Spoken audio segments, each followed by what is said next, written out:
Hi everyone. इस part में हम लोग रिएक्ट एप्लीकेशन की फाइल और फोल्डर स्ट्रक्चर को समझेंगे। देखो, जब भी आप लोग वीट या फिर वीट जैसे किसी टूल की हेल्प से रिएक्ट एप्लीकेशन बनाते हो तो बहुत सारी फाइल्स और कुछ फोल्डर ऑटोमेटिकली क्रिएट हो जाते हैं।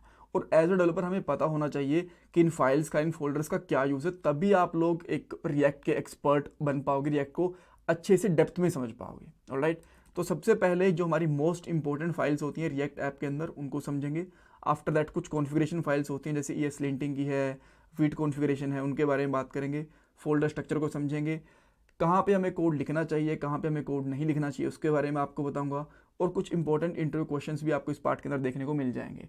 जहाँ पे भी क्वेश्चन आएगा मैं आपको बता दूंगा कि ये चीज़ है, ये टॉपिक है जो इंटरव्यूज में पूछा जा सकता है। ऑलराइट, ओके, तो सबसे पहले ओपन करते हैं package.json वाली फाइल को। ये फाइल आपके प्रोजेक्ट की सबसे ज़्यादा इंपॉर्टेंट फाइल होती है। गलती से अगर आपने इस वाली फाइल को डिलीट कर दिया तो आप अपने प्रोजेक्ट को तब तक रन नहीं कर पाओगे जब तक इसको वापस नहीं लेके आ पाते, जब तक आप इसको रिकवर नहीं कर लेते। ऑलराइट, बेशक से डिलीट करके देख लेना, जैसे आपने डिलीट करा आपका प्रोजेक्ट नहीं चलेगा। क्यों, मैं आपको अभी बताऊंगा, बट पहले ये देख लो कि इस फाइल के अंदर होता क्या है। आपके प्रोजेक्ट का नाम, उसका वर्जन, जैसे कि कुछ लाइब्रेरीज, सॉफ्टवेयर, फ्रेमवर्क का वर्जन होता है ना, इवन प्रोग्रामिंग लैंग्वेज का वर्जन होता है, जैसे यहाँ पे रिएक्ट का 18.3.1 ये वाला वर्जन है। तो इसी तरीके से आप चाहो तो अपने प्रोजेक्ट का जो वर्जन है वो भी रख सकते हो यहाँ पे। ऑलराइट, अब एक चीज़ यहाँ पे आप पूछ सकते हो कि आपने तो बोला था कि आप यहाँ पे रिएक्ट 19 पढ़ाओगे, बट यहाँ पे 18.3.1 है। देखो, ये ऑफिशियल वर्जन है। जो रिएक्ट का 19 वर्जन है ना, वो है RCN की रिलीज कैंडिडेट।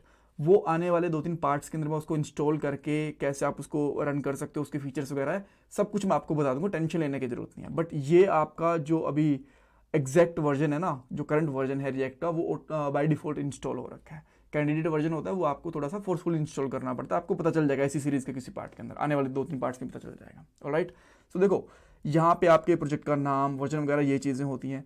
उसके बाद जो आपके प्रोजेक्ट की कमांड्स होती हैं, जैसे हम लोग रन करते हैं ना npm run dev, मैं यहाँ पे करके दिखाता हूँ आपको, npm run dev, इससे हमारा प्रोजेक्ट रन होता है। राइट, तो ये वाली कमांड ही है। इसी तरीके से हम लोग npm run build, lint, preview ये भी कर सकते हैं। अब इन बिल्ड का क्या यूज़ होता है, जब आप अपनी फाइनल बिल्ड बनाते हो तो ये बेसिकली बिल्ड वाली कमांड से बनती है। इवन मैं इनके ऊपर कि ये स्क्रिप्ट को हम लोग कैसे चेंज कर सकते हैं, क्या इन स्क्रिप्ट का क्या होता है, क्या इनसे आउटपुट निकल जाएगी, उन सब के लिए आपके के पास एक अलग से पार्ट मिल जाएगा इसी सीरीज के अंदर। ऑलराइट, अब बात करते हैं इसके अंदर आपके एप्लीकेशन की डिपेंडेंसीज और डेव डिपेंडेंसीज ये दोनों होती हैं। अब ये दोनों के तो वर्जन है यहाँ पे, अब इनका कोड कहाँ है, इनका जो ये डिपेंडेंसीज और डेव डिपेंडेंसीज है वो होता है नोड मॉड्यूल के अंदर। अभी मैं आपको नोड मॉड्यूल के बारे में बताऊंगा, बट अभी के लिए ध्यान रखो इस पार्ट के लिए कि जो डिपेंडेंसीज और डेव डिपेंडेंसीज जो यहाँ पे लिखी हुई है, जैसे रिएक्ट है और यहाँ पे टाइप रिएक्ट है, इवन इसके बाद वीट है, ग्लोबल्स है, इन सब का कोड कहाँ पे लिखा हुआ है, नोड मॉड्यूल्स वाले फोल्डर के अंदर। अब आप बोलोगे नोड मॉड्यूल्स वाले फोल्डर के अंदर क्या वीट में ही होता है या फिर कहीं पे भी? जब भी आप लोग npm यूज करते हो ना, तो तब आपका डेफिनेटली एक नोड मॉड्यूल वाला फोल्डर क्रिएट होगा, और जितनी भी यहाँ पे डिपेंडेंसीज और डेव डिपेंडेंसीज दिख रही हैं आपको, सबका कोड यहाँ पे इसके अंदर ही मिलेगा। इसको खोल के देख लेना, मैं यहाँ पे आपको दिखा भी देता हूँ। यहाँ पे देखो वीट लिखा हुआ है ना, यहाँ पे आपको इसके अंदर वीट मिल जाएगा, आगे वीट JS, देन टाइप्स दिख गया आपको, यहाँ पे कहीं तो था टाइप्स भी, ये टाइप्स ये दिख गया आपको। देन उसके बाद में अगर आप थोड़ा सा स्क्रॉल करोगे ना, देखो यहाँ पे रिएक्ट IS, रिएक्ट डोम, ये सारी की सारी चीज़ें यहाँ पे आपको दिख जाएंगी। राइट, आप इनको खोलोगे तो सब कुछ यहाँ पे दिख जाएगा। तो कहने का मतलब ये है कि ये वाली फाइल है ना, जो ये आपकी फाइल की डिटेल रखती है कौन सी लाइब्रेरीज आपके इस प्रोजेक्ट के अंदर इंस्टॉल्ड है। तो यहाँ पे डेव डिपेंडेंसीज जो कमांड्स होती हैं, सब कुछ आपके package.json वाली फाइल के अंदर ही अवेलेबल होती हैं। एक इंटरव्यू क्वेश्चन बनता है, और मे भी हो सकता है आपके दिमाग में क्वेश्चन आया हो कि डिपेंडेंसीज और डेव डिपेंडेंसीज में फ़र्क क्या है, जब ये दोनों ही लाइब्रेरीज ही रखती हैं। यहाँ पे लाइब्रेरीज का मतलब है जो पैकेज होती हैं वही रखती हैं। देखो, डिपेंडेंसीज वो लाइब्रेरीज होती हैं जिनके ऊपर आपका प्रोजेक्ट रन कर रहा है। जैसे कि ये वाला प्रोजेक्ट किसके ऊपर लिखा हुआ है, रिएक्ट के ऊपर। अब रिएक्ट डोम क्या होता है ये मैं आपको बाद में किसी और पार्ट में बता दूंगा, एक पूरी वीडियो बनाई जा सकती है इसके ऊपर। राइट, तो अभी के लिए आप ये समझ लो कि जिनके ऊपर आपका प्रोजेक्ट रन कर रहा है वो होती हैं आपकी डिपेंडेंसीज। डेव डिपेंडेंसीज होती है डेवलपमेंट डिपेंडेंसीज, कि इनकी वजह से आप लोग डेवलपमेंट कर पा रहे हो। ओके, नेक्स्ट फाइल जो आती है, जो कि इंपॉर्टेंट तो नहीं है बहुत ज़्यादा, बट स्टिल package.json डिस्कस कराया तो इसके साथ ही डिस्कस कर लेते हैं। ये है package-lock.json। अब पहली चीज़ तो ये वाली फाइल ना हम लोग कभी चेंज करते नहीं, इसमें कभी भी कोई भी चेंज नहीं करता।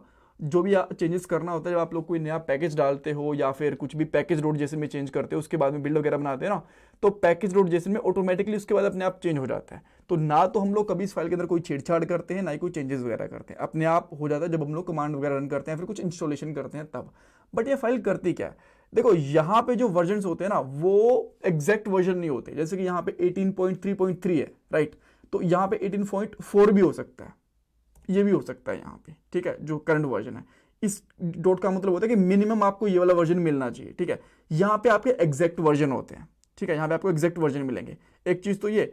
सेकंड चीज क्या होता है कि जो आप लोग डिपेंडेंसीज यूज कर रहे हो, डेव डिपेंडेंसीज भी मान लो यहाँ पे अपने ग्लोबल्स यूज कर रखा है, हो सकता है ग्लोबल है ना ये किसी और डिपेंडेंसी के ऊपर डिपेंड करता हो, इसकी भी कोई अलग से लाइब्रेरी हो इंटरनली, तो उसकी पूरी हायरार्की बनी होती है, राइट। जैसे कि हमारी एप्लीकेशन है ये डिपेंड करती है रिएक्ट पे, रिएक्ट डिपेंड करती है बेबल पे, बेबल डिपेंड करती है किसी और पैकेज पे। इसी तरीके से जो ये ग्लोबल पैकेज है मान लो ये भी किसी इंटरनल और लाइब्रेरी के ऊपर डिपेंड करता हो। इस केस के अंदर जो पूरी हायरार्की होगी वो आपको यहाँ पे देखने को मिल जाएगी पैकेज लॉक डॉट जेसन के अंदर। तो आप ये कह सकते हो कि पैकेज डॉट जेसन के अंदर हमारे प्रोजेक्ट की डिटेल्स होती हैं और पैकेज लॉक डॉट जेसन के अंदर हमारे प्रोजेक्ट की नेस्टेड डिटेल्स अवेलेबल होती हैं, ठीक है। बट ये इंपॉर्टेंट ज़्यादा है नहीं, इसके अंदर हम लोग कभी चेंजेस वगैरह नहीं करते हैं। After that read dot MD, इसके अंदर ऐसा कुछ खास नहीं होता। जो आपकी डॉक्यूमेंटेशन वगैरह होती है आपके प्रोजेक्ट की कि कहाँ पे क्या फंक्शन इंपॉर्टेंट है, क्या चीज़ आपको नहीं करनी है, आप कुछ रूल्स बना देते हो ना प्रोजेक्ट के लिए, तो वैसे आप यहाँ पे डॉक्यूमेंटेशन बेसिकली कर सकते हो। ऑलराइट, उसके बाद में हम लोग दो कॉन्फ़िगरेशन फाइल्स के बारे में बात कर लेते हैं, विच इज vite.config.js। देखो ये आपकी जो वीट हम लोगों ने टूल यूज कर रखा है ना उसकी कॉन्फ़िगरेशन के लिए यूज में आता है। अब आप बोलोगे यार पर रिएक्ट का प्रोजेक्ट है, इसमें वीट की क्या कॉन्फ़िगरेशन है, वीट ने बस रन करके दे दिया, हमें यहाँ पे हमारा प्रोजेक्ट चल रहा है, बिल्ड वगैरह बना सकते हैं, इसमें क्या कॉन्फ़िगरेशन होगी। अभी मान लो एग्जांपल के लिए बता रहा हूँ, जैसे आपका ये पोर्ट है 5173, आप चाहते हो किसी और पोर्ट के ऊपर रन करे, आपका होस्ट है वो चेंज हो जाए, इस तरीके से आपका जो बिल्ड वाली डायरेक्टरी है वो चेंज हो जाए, जो हमारी जो इनपुट फाइल्स की डायरेक्टरी है वो चेंज हो जाए, तो सारी की सारी कॉन्फ़िगरेशन आप यहाँ पे कर सकते हो। इवन इसके ऊपर अलग से छोटा सा पार्ट एक आ सकता है ताकि मैं आपको दिखा पाऊँ कि इस तरीके से आप पोर्ट चेंज कर सकते हो, कैसे आप होस्ट और जो आउटपुट वाली डायरेक्टरी वगैरह वो चेंज कर सकते हो, इसके ऊपर एक पार्ट बनाया जा सकता है, ठीक है। तो बट पॉइंट ये है कि इसका यूज होता है आपकी वीट वाली जो वीट टूल होता है उसकी कॉन्फ़िगरेशन के लिए। देन एक होती है हमारे पास ESLint। आपने डेफिनेटली ECMAScript का नाम सुना होगा जो कि स्टैंडर्डाइज करता है जावास्क्रिप्ट को कि भाई ये स्टैंडर्ड्स हैं।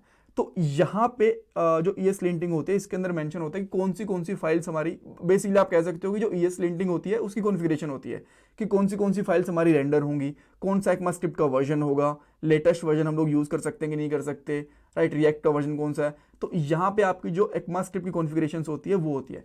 यहाँ पे हम लोग रूल्स भी बना सकते हैं। रूल्स कैसे बना सकते हैं कि एक फंक्शन की मैक्सिमम लेंथ कितनी हो सकती है, अगर हमने कोई वेरिएबल डिफाइन कर दिया और उसको कोई यूज़ नहीं करा तो एरर आ जाएगा बिल्ड के टाइम पे कि भाई ये वेरिएबल आपने यूज़ नहीं कर रखा, इसको यूज़ करो अभी के अभी, ठीक है। तो ऐसी जो ECMAScript वाली एंड ESLinting वाली जो कॉन्फ़िगरेशंस होती है वो हम लोग यहाँ पे कर सकते हैं, ठीक है।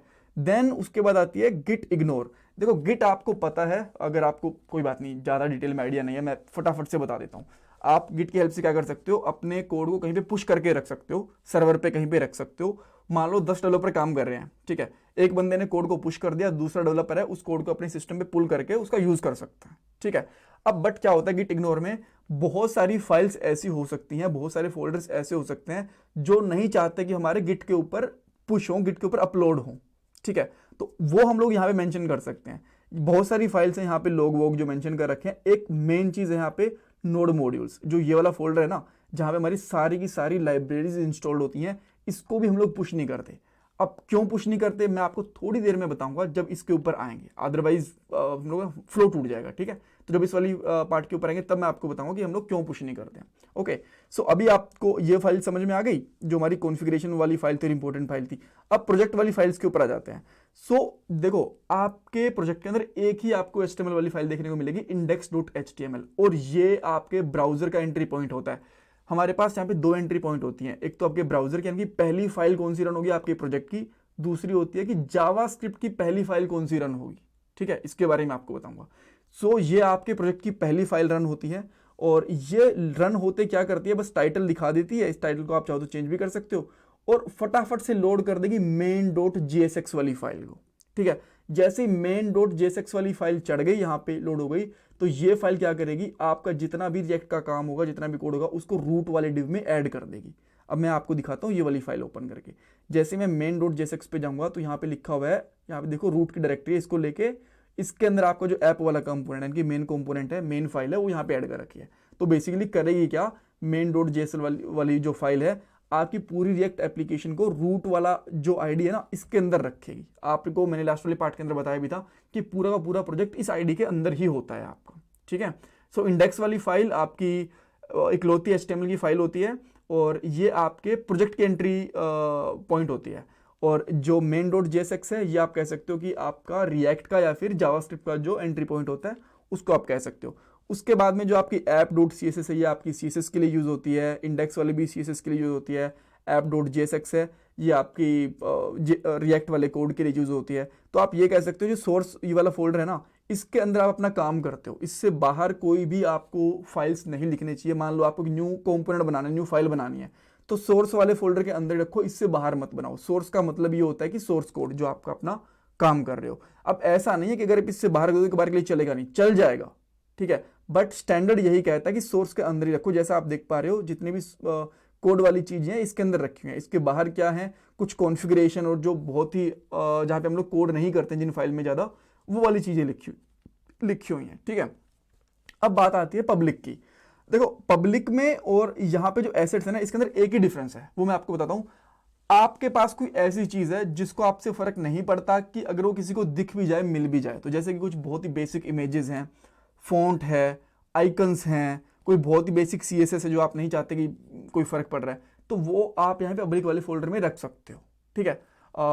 इमेजेस हो सकती हैं यहाँ पे, बट सेम चीजें आप एसेट्स के अंदर भी रख सकते हो। इसके अंदर भी आप फॉन्ट रख लो, आइकन्स रख लो, इमेजेस रख लो, बट इन दोनों के अंदर फर्क ये है, मान लो आप नहीं चाहते कि पब्लिकली कोई उनको देखे तो आप रखोगे एसेट्स के अंदर, ठीक है। बट अगर वो पब्लिकली अवेलेबल हो, आप ऐसे चाहते हो, तो आप उसको रखोगे पब्लिक वाले फोल्डर के अंदर, ठीक है। पब्लिक का मतलब होता है कि ब्राउजर के ऊपर कोई भी एक्सेस कर सकता है बहुत ही इजीली, ठीक है। After that last but not least, I think last ही है ये वाली, ठीक है, विच इज नोड मॉड्यूल्स। देखो जैसा मैंने आपको बताया, जितने भी पैकेज, जितनी भी लाइब्रेरीज आपके सिस्टम, आपके एप्लीकेशन में इंस्टॉल यूज हो रही हैं, वो सारी की सारी आपको इसके अंदर मिलेंगी, राइट। ये मैं आपको बता चुका था जब पैकेज नोटिफिकेशन में, मान लो आपने बेबल, ग्लोबल, स्वीट जो भी डाला, सारी की सारी लाइब्रेरीज आपको इसके अंदर मिलेंगी। और बहुत बार ऐसा भी होता है कि एक लाइब्रेरी दूसरी लाइब्रेरी पे डिपेंड करती है, तो उन सब का भी यहाँ पे आपको लाइब्रेरीज मिल जाएंगी। जैसे कि आपको यहाँ पे कहीं पे ये देखने को मिलेगा, concat map, colour name, coloured convert, ये चीज़ें आपको यहाँ पे देखने को नहीं मिल रही। क्यों? क्योंकि कोई इनमें से एक ऐसा पैकेज है जिनके अंदर, इनमें से किसी एक पैकेज के अंदर से इनकी जरूरत पड़ रही है, ठीक है। तो इसलिए यहाँ पे आपको दिख रही है बेसिकली, ठीक है। डायरेक्टली नहीं बट इनडायरेक्टली आप इनको किसी और दूसरे पैकेज के अंदर डाल के यूज कर पा रहे हो, ठीक है।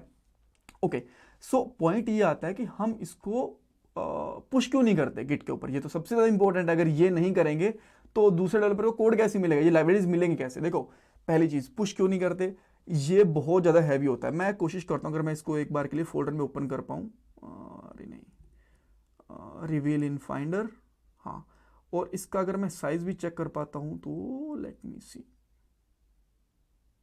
देखो 65 MB, ऑलमोस्ट 66 MB का इसका साइज है। अब जैसे जैसे आपके नोड मॉड्यूल्स बढ़ेंगे ना, ये कई बार तो जीबीज के अंदर भी चला जाता है। इतना कोड हम लोग पुश नहीं करते, आपके लोकल भी रखते हैं। देन क्वेश्चन ये आता है कि भाई आपने तो कर दिया, इसको अपने सिस्टम में रख लिया, आप जो दूसरा डेवलपर है और भी तो काम कर रहा है, अगर आपने गिट पे पुश नहीं करा तो उसको ये वाला कोड कैसे मिलेगा। नहीं, उसको कुछ नहीं करना होता, उसको बस यहाँ पे रन करना होता है npm install। npm install वो बंदा करेगा, तभी के तभी क्या होगा, ये नोड मॉड्यूल्स नए बन जाएंगे। कैसे बन जाएंगे? बिकॉज सारे के सारे नोड मॉड्यूल्स जो डिपेंडेंसीज वगैरह हैं यहाँ पे लिखी हुई हैं, वो यहाँ से उठेंगी, npm उनको समझेगा और यहाँ पे नोड मॉड्यूल वाले फोल्डर में इंस्टॉल कर देगा इंटरनेट के थ्रू, ठीक है। ऐसा नहीं कि इंटरनेट ऑफ होगा तो चलेगा, ये तभी इंस्टॉल होंगे जब इंटरनेट आपका ऑन होगा, राइट। तो यहाँ से उठा के आप npm इंस्टॉल कर सकते हो, गिट के ऊपर इनको पुश नहीं करते हो। आई होप आपको सबके बारे में पता चल गया होगा, वीट के बारे में, पैकेज रूट जेसन, इंडेक्स, सब कुछ कवर हो गया यहाँ पे, ऐसा कुछ बचा नहीं, ठीक है। So that's all for this part. Next वाले पार्ट के अंदर मैं आपको बताऊंगा नेमिंग कन्वेंशन के बारे में, कि आपको कैसे नेमिंग कन्वेंशन रखनी चाहिए। कुछ वहाँ पे बहुत मैंडेटरी चीज़ें हैं, कुछ ऑप्शनल चीज़ें हैं आपके लिए, सब कुछ आपको पता चल जाएगा, बट ये इंटरव्यूज़ के लिए भी इंपॉर्टेंट होती है, बेसिक चीज़ समझ लेनी चाहिए, राइट। सो प्लीज़ लाइक करना, सब्सक्राइब करना, कमेंट सेक्शन में फीडबैक देना, और ये मेरा पेटीएम और गूगल पे का डोनेशन नंबर है। Thanks guys.